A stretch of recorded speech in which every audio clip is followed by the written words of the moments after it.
Hi, folks. This is Joe Rule with the Bold Visions podcast, where I interview people who work with disruptive technology about how they use the power of storytelling to bridge communication gaps and make vision into reality.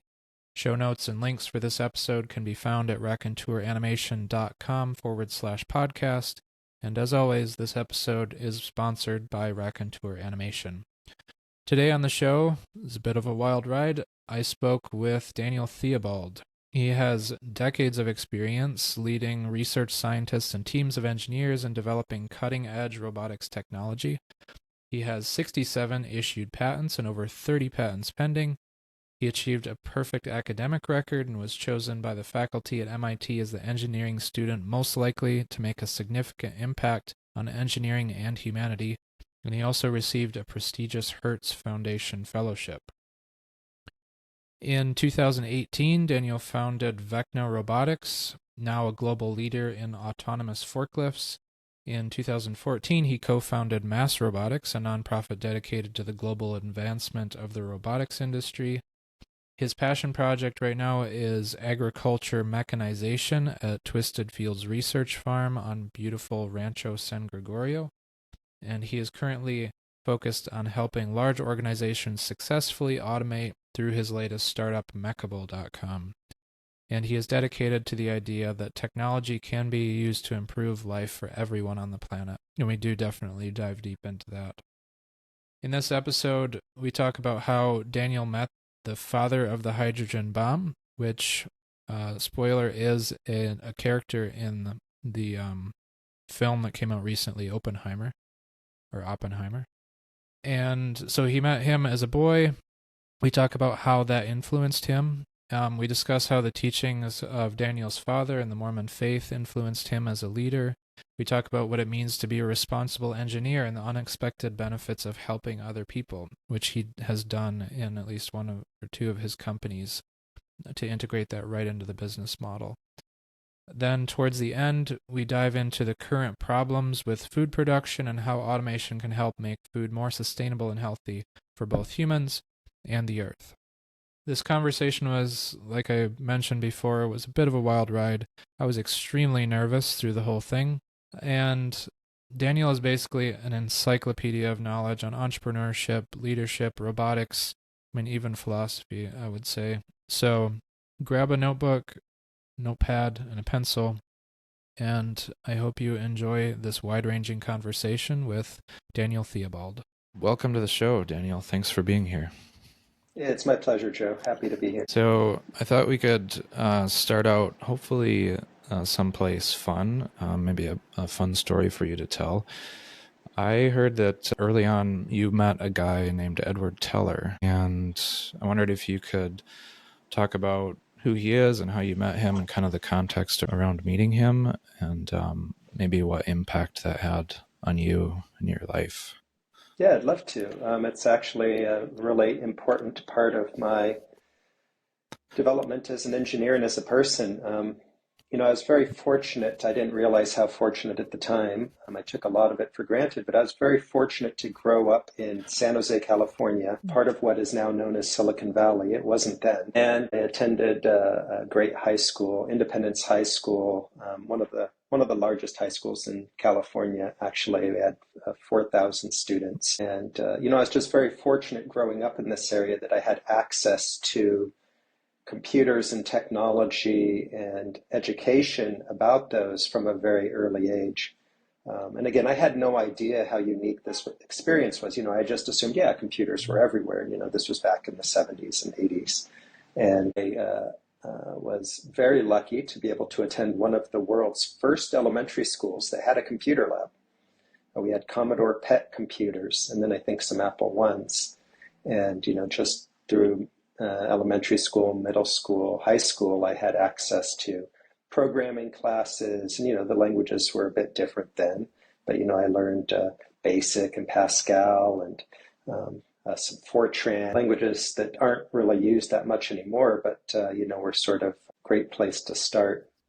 And I was very fortunate to have a teacher in my high school that had been in this supercomputing summer program at the Lawrence Livermore National Lab previously. And she had suggested to me that, this would be a great program for me, and she showed me how to apply. And I didn't realize how big of a deal it was, but I was actually selected as the top computer science student in the entire state of California to represent the state of California at this program at the Lawrence Livermore Lab. And so it was a very prestigious thing. The one funny thing was I'd never traveled anywhere on an airplane, and the coordinator, of course, was coordinating in these people coming from all over the place, and they were getting to fly, I'm air quoting, getting to fly in an airplane. I was jealous or envious of that, and so I said, hey, why don't I get to fly in an airplane? She said, look, don't worry, I'll send a limo to pick you up, because I was only a couple hours away from Livermore, growing up in San Jose. So I was very, very excited to have this limo ride.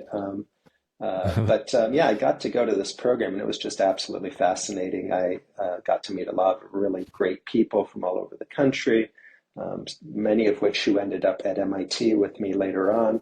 And I got to spend my time programming in Fortran, but programming AI, artificial intelligence algorithms, on the Cray computer, Cray supercomputer. It was called Bubbles. And the reason it was called Bubbles is because this supercomputer was actually completely submerged in water. And the reason for that was it worked so fast and generated so much heat that if you did not have it submersed in water, it'd basically burn up. It's like, when they talk about, you're thinking too much and your brain gets hot or whatever. But so that was a really exciting experience. During that time, Edward Teller is widely known or accepted as the father of the hydrogen bomb. And, as such, obviously there's some controversy and all of that around weapons and that type of thing. But I got the opportunity to talk to him, and it had a really big impact on me. The impact it had at the end of the day, I won't go into the details of the conversation, but the impact it had was it made me realize how important it is for us as engineers to be thoughtful about the work we do. It's very easy for engineers to be good soldiers and, to just do what they're told. This made me realize that we each have a responsibility, if we are doing something that will have an impact on the world, to think carefully about what that impact would be, and whether or not we should be doing it, or how we should be doing it, or whatever. And so I'm very glad to live in a time where that is more possible than it has been in the past. Because if you think about it, the world we live in today is incredibly the responsibility or the outcome of the work that engineers have done over the eons, right, over the centuries. Politicians and great leaders and artists and philosophers and educators and scientists have all had a really big part. But at the end of the day, the world we're living in is a world that was built by engineers. And that's a huge responsibility. And we need to sort of own that responsibility collectively to create the kind of world that we would want to be a part of, and that we want our children and their children to actually be a part of. So again, it's just this idea of, instead of just sort of thoughtlessly moving forward or thoughtlessly just doing what we're told and all of that, to really think carefully about what we want the future to be, and then to each of us to actively work towards creating that future. That's a great answer. Thank you. And it really touches on something that in prepping for this interview, something I picked up on strongly is just how seriously you take that responsibility as a leader and as a creator, as an engineer. And I'm curious if there are other influences from your childhood that helped prepare that kind of like the moral responsibility aspect of your character? Yeah, thank you for asking that. I grew up in a Mormon household, so the Church of Jesus Christ of Latter-day Saints, as it's formally called. And I was very fortunate to have parents that really taught me some things that I value tremendously to this day. My father, very kind person, and he would spend a lot of time helping people. And I remember being dragged at the time to go help repair a widow's mobile home. There was a widow, so didn't have family anymore, and had this mobile home in a trailer park, and there was some problem. And I was like, "Oh, Dad, but it smells funny," and and I'd rather be, playing or whatever. But he took me along over my objections, and the things I learned through those type of experiences, and there were many, probably some of the most valuable things I learned in my entire life. Of course, first and foremost, I learned that the greatest joy that we can find in this life, I believe, comes ultimately from helping other people, from doing things that make other people's lives better. There's just something fundamental, and I would encourage anybody who has not, sort of actively pursued some kind of giving back, some kind of helping other people, some kind of community service. If that's not something that you've done in your life, I would tell you that is the best investment you could possibly make if your goal is to be happy and to enjoy life. And that sounds somewhat counterintuitive, right? Because it'd be very easy to say, well, you should focus on yourself and making yourself happy. And a lot of times what that does is it creates greed, it creates worry, because we don't really understand how good we have it compared to the vast majority of the people on this planet and the vast majority of people throughout history. And you don't want to take it, to a point of being self-sacrificing, but the point is, by doing these things and focusing on helping other people, you actually win more than they do. It has such a positive impact on your life. And again, I just cannot emphasize that enough. And it does surprise me sometimes that this principle is not better understood or promoted more than perhaps it is. So that was one of the biggest lessons. Helping other people is making my life far better than it's actually helping them. And the other things, of course, were the skills I learned through doing this. I spent time with my father helping fix people's cars, fixing their plumbing, fixing their electrical, taking care of their yard, helping them with computer things, whatever it was. And through that whole process, I gained just a massive array of practical skills that actually, when I showed up to MIT later on, I thought, wow, I'm really excited. I'm going to get to go to this place where there's all these other engineers, like me, who, do all these things.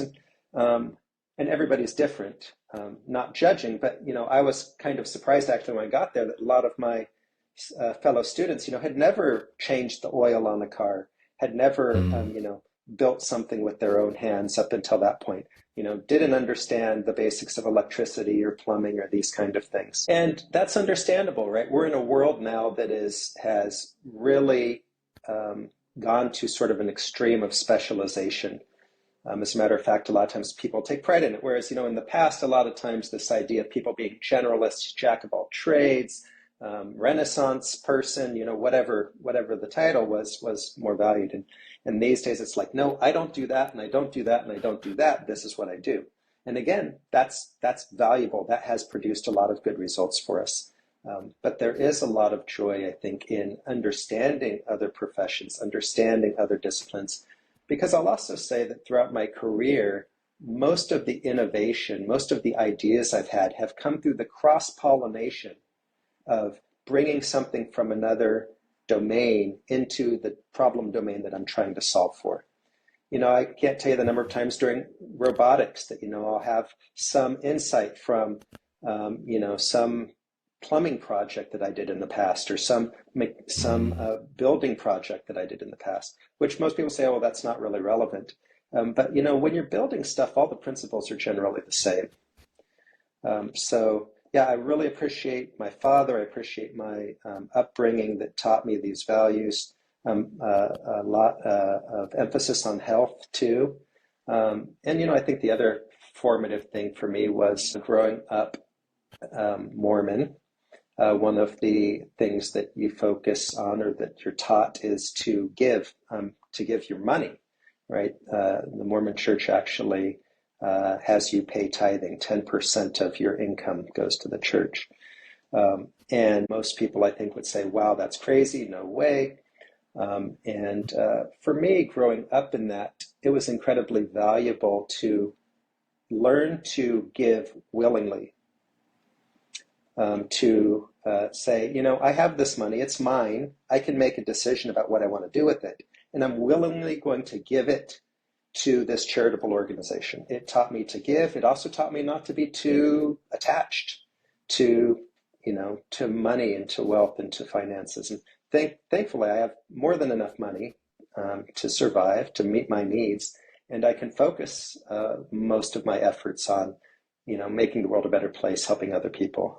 And I know that's not true for many, if not most people. So I don't take that for granted.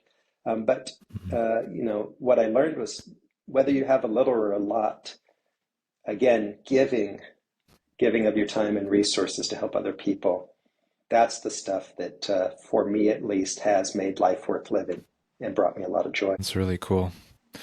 And it all ties into technology at the end of the day, because that's why we do technology, whether we realize it or not. Technology is all about making life better for people. So that's why I feel like there's such a good synergy between those. Well, I'd like to circle back to a couple of those things, maybe in a few minutes. But I thought we could, or you could talk a little bit about kind of your journey through the different companies that you've founded or co-founded, and I believe I have it correct that you co-founded Vecna with your wife originally. Is that correct?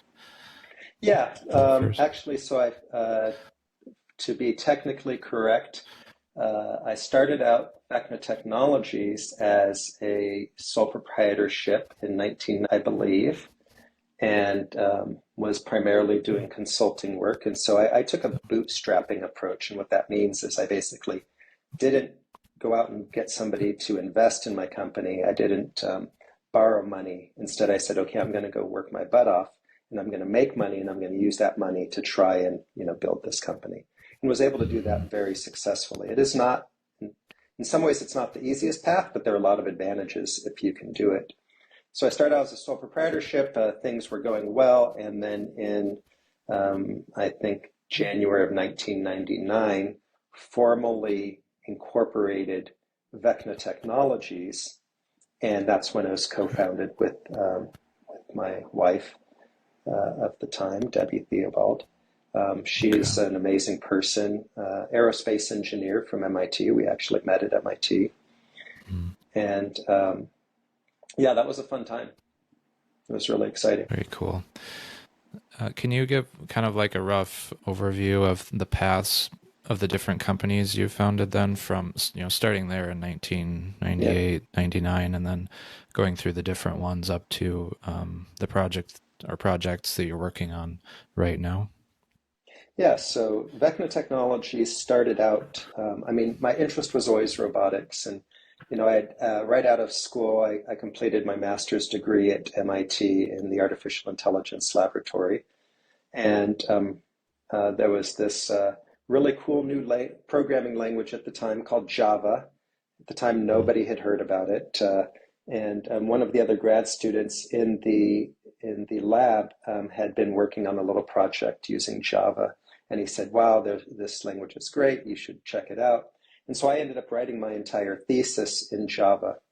I actually designed for my thesis what I believe was the world's first internet-based operating system for robotics. In retrospect, I wish I had publicized it and released it as open source, but, you know, at that time, sort of the internet was still a relatively new thing, and there wasn't as much social media or anything like that. But it's interesting because a lot of the modern concepts that are now just sort of coming into that ecosystem, I had, you know, incorporated and outlined into this operating system that I had built for distributed control of fleets of robots and smart IoT devices over the internet. So I was really into this. And when I graduated, I had enjoyed working with Java so much that I was just looking for a job that used Java. And there weren't many, but I found this company right there in Cambridge that was called W3 Health that was using Java to help create sort of modern healthcare electronic medical record systems. And so I worked for that company for a little while, moved to Washington, D.C., where Debbie, my wife, was working on her aerospace master's degree at the University of Maryland Space Systems Lab, and did a lot of work with the military, did a lot of work with the Department of Veterans Affairs. We designed patient intake systems for them and kiosks. And I kind of skipped the part where W3 Health sort of wasn't going in a direction that, I was really excited about. So, that's when I resigned from there and then eventually started not too long after Vecna Technologies. So we were doing healthcare technology for a lot of the government. But, robotics, again, had always been my jam. So on the side, I was continuing to work on robotics projects and, essentially used the revenue, the profits from the healthcare business to sort of fund my my robotics addiction, if you will. So we did a lot of really amazing projects, built a lot of cool things. At one point we built this humanoid robot called the Bear Robot. It was one of Time Magazine's inventions of the year. One year that was really exciting. We were on CNN, the Colbert Report, all kinds of stuff. And, that was way before all of this robot hype. So people were just really amazed by what, robots could do back then. And eventually we got to a point where we saw that it was necessary to separate the healthcare part of the business from the robotics part of the business. But actually, prior to that, I think it's important to mention that I had always valued this idea of giving back, as we probably just established in excess. And so from day one that we founded Vecna Technologies, we had a policy of giving our employees a community service benefit, which meant that they, at their option, we encouraged it strongly, could use 10% of their paid work week to contribute to community service projects of their choosing. And so it was a great program. It's funny because, I interacted with a lot of people at the business school at Harvard, the Harvard Business School, and Sloan Business School at MIT, and, got a lot of actually negative feedback about that. Oh, you can't run a company that way. You're not going to be profitable. You're going to be giving away so much of your profits, et cetera. But I really knew it was the right thing to do, and it felt to me like it was also a good business decision. One of my business mentors, was Clayton Christensen. For those who aren't familiar with Clayton Christensen, he is the author of Innovator's Dilemma, very well known for coining the term disruptive technology. And a lot of what he taught me was about this idea of really creating a system, a company that was meant to last, and having happy, productive employees is, I think, one of the most important things. That's your greatest asset. And so we found that this community service policy was actually not only a great recruiting tool, it was also a great filtering tool, and it was a great retention tool. And I'll just touch briefly on each of those. There were not many companies out there, if any, that would let you spend 10% of your work week doing some community service that you were, choosing to do, that you were excited about. And so, that I think brought a lot of attention to us from very, very talented people that perhaps, we wouldn't have gotten otherwise. The filtering tool was that people who were not excited by the idea, or at least open to the idea of community service, were turned off by this policy. They didn't see it as serious, or they didn't see it as, focused, or whatever it was. And so, they wouldn't apply or they wouldn't continue through the recruiting process. And I believe to this day that that was probably one of the biggest advantages we have, because what we found over the years is that the type of employees that you really want, if you're going to have a super successful company, are the exact kind of people that believe in giving back. They're the exact kind of people that want to do community service. People who engage in community service are healthier, they're happier, they live longer, they're more fun to be around. They tend to be more financially secure. And those are all the qualities you want in a coworker. And so, people wouldn't join the company who kind of didn't resonate with that. And then finally, as a retention tool, there were lots of times, running a startup is hard, and, businesses have ups and downs, and there's, probably a number of times when some of our talented people may have been thinking, is this really where I want to be? Is this really going to work? Whatever. And I had a conversation with one person once. They're like, yeah, but I just don't want to go anywhere else because I love coaching Little League or Pee Wee soccer or whatever it was. I love coaching that, and I just wouldn't have time otherwise. So I'm staying where I am here. And so it just worked out for us. I think if you put out the cost versus benefit on a spreadsheet of our community service benefit to our employees, orders of magnitude of benefit over the cost of that program. And so again, it's one of those things where I would encourage every company out there to seriously look at something like this. I mean, you can imagine, Joe, how different a place the world would be if every company actively encouraged their employees to spend 10% of their time, their work time every week, giving back to the world.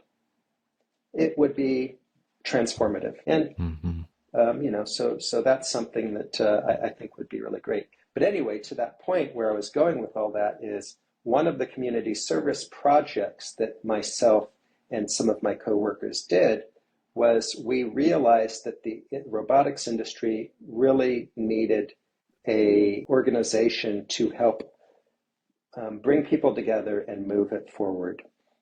And so myself, some co-workers and some co-founders from other places in the industry founded an organization called MassRobotics. And this is MassRobotics as in mass adoption, or robots for everybody. The idea that robotics can be something that is a powerful agent of good in the world to help solve a lot of the problems that humanity is facing. And that organization has just done incredible things, and I'm so proud of the leadership there and the staff. Tom Wright and Joyce, there's many others that make that thing go on a daily basis. I think the international impact of that organization is just phenomenal for good. As a matter of fact, right now I'm taking a little time out of an international standards organization meeting where we are working on adopting the MassRobotics interoperability standard. This is a standard that allows robots from different vendors to talk to each other, to communicate. And the short pitch here is, imagine if you went to work and you had no ability to communicate with your coworkers. That wouldn't actually work so well. And this is kind of the state of the world for robotics right now, is that robots from different vendors have no common protocols to talk to each other. So we wanted to get ahead of this and propose a standard that could really help create a lot of value for the industry, for the world, for the end users. And so that's been very gratifying to see that move forward as well. And so it just occurs to me that, this all started out as just this simple idea of giving back. And we've now pulled in so many people into the vision, from outside of Vecna Technologies. And you just see the sort of snowballing effect of doing good and all the downstream benefits from that. It's pretty exciting. So founded Vecna Technologies, founded MassRobotics. Prior to that, actually, we also founded a nonprofit organization. This is mostly the brainchild of Debbie, my wife at the time. So we founded an organization called Vecna Cares, and that was all about bringing modern healthcare, electronic medical records to places like rural Africa, India, South America, and it's also used at places like the Special Olympics and things like that. So again, just really gratifying to see sort of the snowball effect of this one simple idea of, yes, we can give back. Yes, we do need to make the time. And yes, it will make other people's lives better, but more than anything, it makes our lives amazing. Okay, so Super, Vecna yeah, super Technologies, cool. Vecna Cares, MassRobotics. And so then we decided, okay, the robotics stuff is really happening. So we split Vecna Technologies into Vecna Robotics, Vecna Technologies, and then we also spun out a couple more entities at that time, Twisted Fields, which is focused on applying this same automation technology to the agriculture space, and a company called Rotate 8, which was really about transportation in vehicles. And so those are both projects that are ongoing. I mean, I want to talk a lot about Twisted Fields, so I'll do that more at the end. And so then, since then, on the side, sort of established a company called Tree 41, which, believe it or not, is a tree service business. And part of the reason for that is we saw an opportunity to take a lot of the wood debris that oftentimes is being thrown into dumps and instead incorporate that into organic farming practices. So we saw a really good synergy there. And there's also something just really nice about getting out and doing physical work sometimes. And then most recently, I founded an organization called Mekable. Mekable, the name comes from the idea of mechanizable. I kind of like the concept of mechanization better than automation when it comes to physical systems. Because we sometimes, use the word automation in robotics, sort of mechanical system that interacts with the world way, but then we often do it just in a pure sort of cyber, on the computer, on the screen type of way. And I think it is important to distinguish those two. But Mekable comes from the fact that I saw that one of the challenges to adoption of modern robotic technology was that, I think every company out there is realizing that they need to automate, they need to become tech savvy, but they don't know how. It's hard. This is complicated stuff. And so at Mekable, what we do is use our decades of experience and understanding to bring in sort of a third party objective perspective to their automation efforts and help them make plans about how to automate, help them to review different vendors' products, to help them understand what's real, what's not, what's proven technology, what might be risky, what might be less risky, and sort of help them get their plan in place, and then oftentimes also help them with specific technology projects as well. So that's a lot of fun. And always anybody who thinks that we might be able to help them, or even, I just all the time people will call me up with questions. Happy to always answer questions, no charge. I advise for a number of VC firms. I often do due diligence on companies they're planning on investing in. I also mentor quite a few founders who, are starting their first company or maybe second or third. But there are not a lot of people out there who have sort of gone through these things, and it can be very lonely as a founder, especially when you've got challenges or questions. So I think it's really valuable to have people to reach out to. People are always welcome to reach out to me. I'm easy to find on LinkedIn, and don't be afraid to ask for help. But so sort of that's the list of going concerns of companies that I've been involved with and am currently working on. But yeah, so to Twisted Fields, one of the things I'm really excited about right now is this idea of applying modern technology and automation to food production, to agriculture. It's interesting to note that I think it was in the 1820s, and don't hold my feet to the fire on any of these numbers or statistics I'm going to give. They're all roughly correct. But somewhere in the 1920s, I think it was 73%, 75%, something like that, of the population worked directly or indirectly in producing the food that we need to have to survive as a species. So 75%. So basically 3 out of 4 people, worked in agriculture in a sense. Well, today, any guesses what the number is? Well, I cheated. But I believe isn't it like 2 or 3%? Yeah, it's somewhere in the 2 or 3% range. And that is, of course, purely the result of mechanization. And that has provided us with as a species with tremendous opportunities to diversify the type of activities that we can spend our time on. Going back to this idea of specialization, like we talked about it at the beginning of the call. That has allowed us to, do things like science and mathematics and art and music and space exploration and medical research. And, the list goes on and on.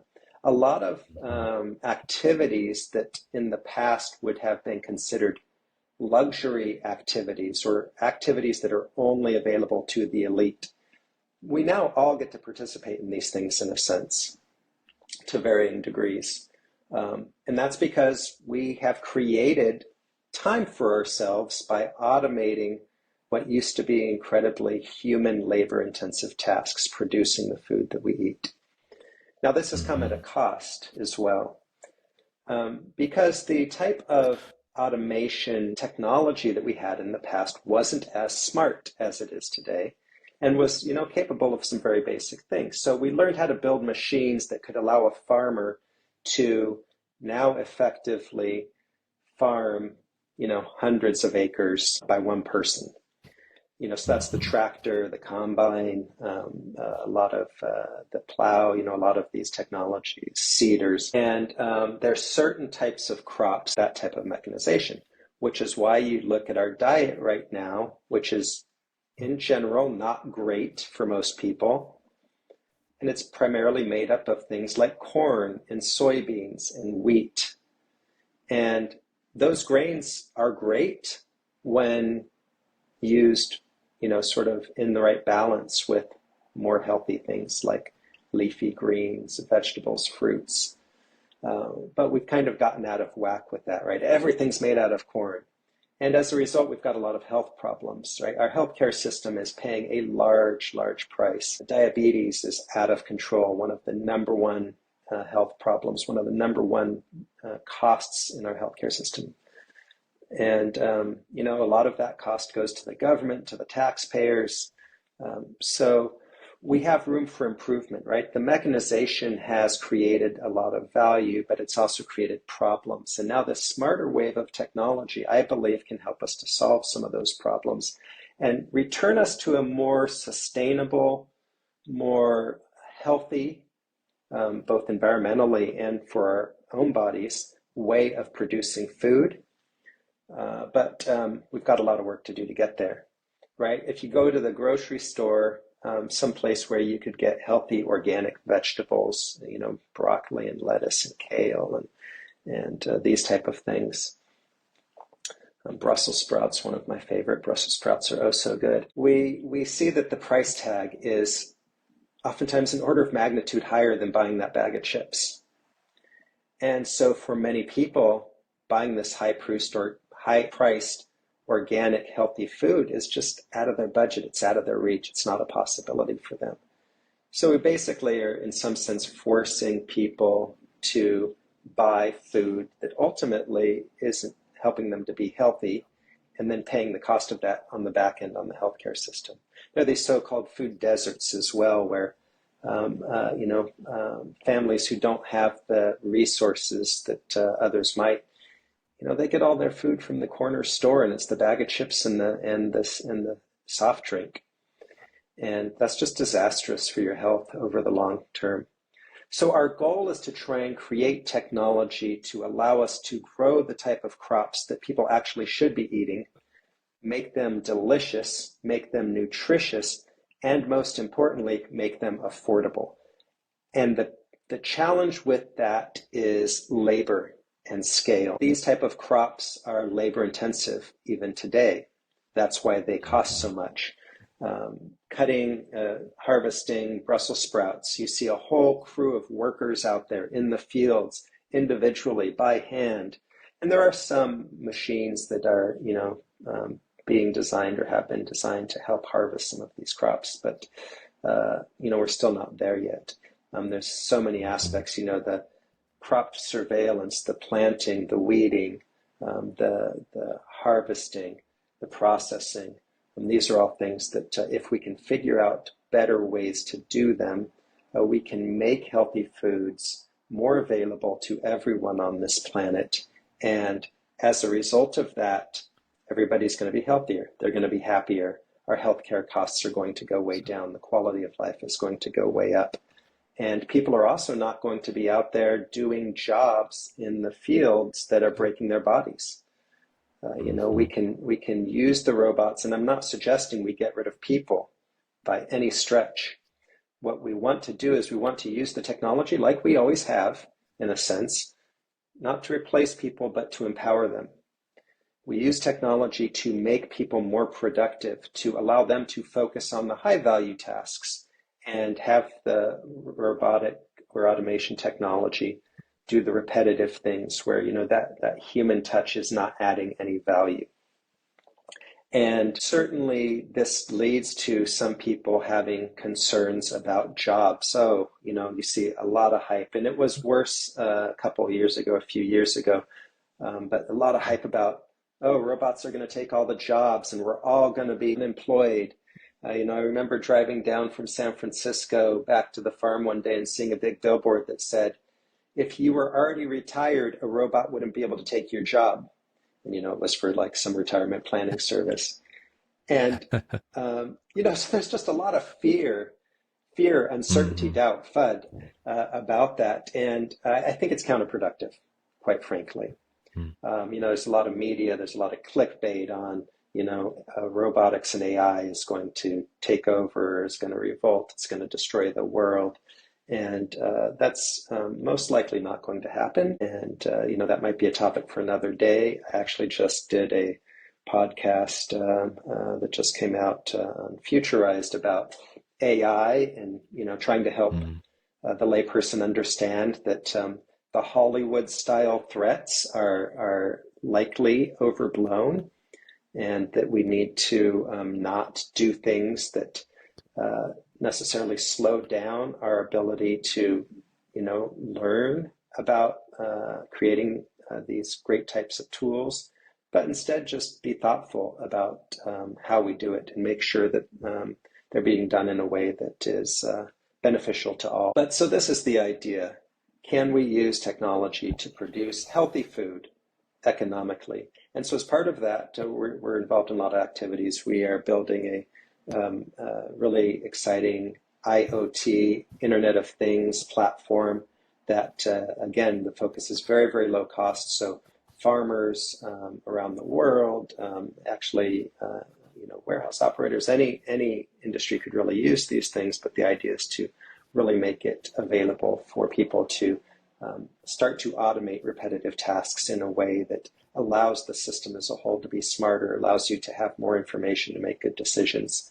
And then the other area we're working on, or one of the other areas, is this open source farming robot that we call Acorn. And we decided to take an open source approach because we just saw how big of an impact the open source movement has had on technology and has allowed it to move forward at a rate and in ways that I don't think would have been possible otherwise.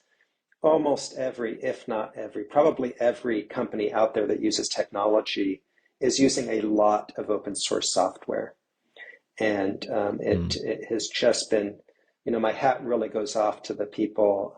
I know a number of them were at MIT and other places that started that movement because it's this idea of sharing, it's this idea of giving back, and it's this idea of community, of people working together, of people helping each other, of people contributing, of openness, that I think has really set a good tone for a lot of the technology industry. So we chose this open source approach to our farming robot, and you can go on GitHub and you can download all the plans for it. You can download all the software for it. You can get on there and you can make changes to the code and contribute back to the community. You can make changes to the mechanical plans and contribute back to the community. And the great thing about this open source model is that Joe, you could then start a business building these robots and selling them, adapting them to a Mm. specific market and selling them. You don't have to start from scratch. And that was really, really the hole we were trying to fill. During my grad work at MIT, one of the trends I noticed was that in the AI lab, in the specific robotics lab where I was working, the vision and touch guided manipulation lab was the lab I was in. It was run by Ken Salisbury, who was at MIT and then Stanford. I saw a lot of times when people would have these, really cool ideas about what they could do with robotics and as their master's or PhD thesis. And inevitably, they would spend almost all of their time sort of starting from scratch and building this robotic platform and never actually getting to the interesting research questions. And so it made me realize that that's happening a lot in industry right now, where people say, oh, we want to build a robotic whatever, mower or harvester or anything like that, weeder. And everybody starts from scratch building a robot. Well, you know what? Building a robot is really hard. And it's harder than you might think. And that's because, you can go to high school and build a robot in the first robotics competition. You can go to college and build a robot.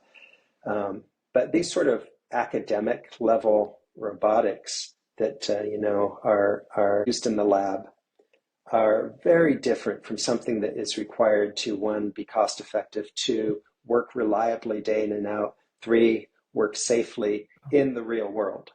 And all of that stuff ends up taking literally like 99% of the time when building a robot. Like that first part of, putting something together and making it work and showing that it is possible to do something, that's like literally, no exaggeration here, that's literally like 1% of the work, if that. And so there's a lot of stuff that has to be done. You have to have the mechanical systems, the bearings, the gears, the motors, the other power transmission things, calculate all the torques and this and that and the other, the electronics, the power management, the communications, the safety, the obstacle avoidance, the navigation.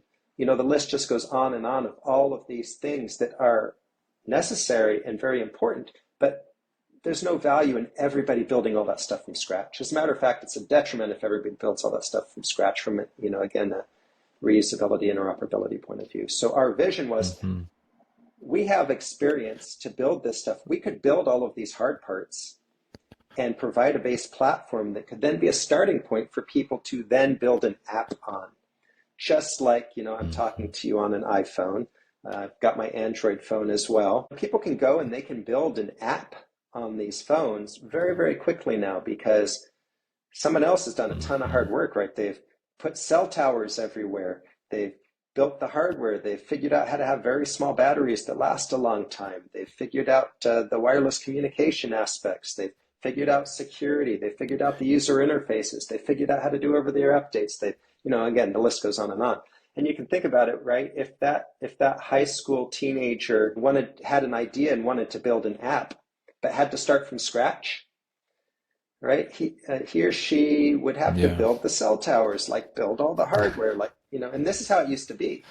But now we've got this amazing tool where somebody with a great idea can go and they can download some sample code, they can download a tutorial, and they can have an amazing app that solves a real world problem in a robust way because they didn't have to start from scratch. That's exactly what we want to do for farming. We want to give people that base platform that solves all those problems and a community to draw upon to help them very effectively bring new capabilities to the world of farming. And we think that will jumpstart so many opportunities, so many applications of the technology that will help move farming of healthy, locally grown food and make it affordable. That's really awesome. I wanted to start to wind things down here. We're up on, getting close on time here. But specifically about Twisted Fields, what do you need right now to kind of, like, you're developing this robotic platform, this open source platform. What's the next step look like, and what might people be able to help with, or what do you need now to take that next step forward? Yeah.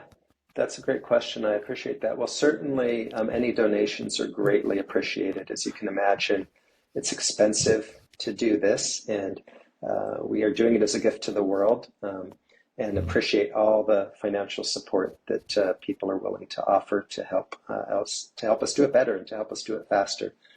Direct contributions are greatly appreciated as well. Like I said earlier, you can get involved in the community. We have a forum on twistedfields.com where you can ask questions and answer questions that people have about the platform or the technology. You can get onto GitHub and download the files and use them, give back. We're happy to help people who want to set up businesses or who want to use this technology on their own farms. If you're interested, we don't have beta units available yet. Our hope is to start providing those so that people don't actually have to build them themselves. As you know, they can sort of get a kit that will make it much faster. So if people are interested in getting those, maybe we can start to provide opportunity for people to pre-order those kits. Again, that would really help us to know, what type of applications people are most interested in, and what to prioritize. We spend a lot of time thinking about what are the things that we should be working on, sort of as the core team, versus what should we let the community as a whole do with the platform. And, are always open to input on that front as well. But I would encourage anybody who wants to get involved again to just reach out. It is greatly, greatly appreciated. It's fun, and it's changing the world. And I think that those are things that, really make life exciting. Awesome. Yeah, I might have a couple people I'd like to connect to you in that realm. They're kind of working in the same space, so maybe we can follow up with that later. Awesome.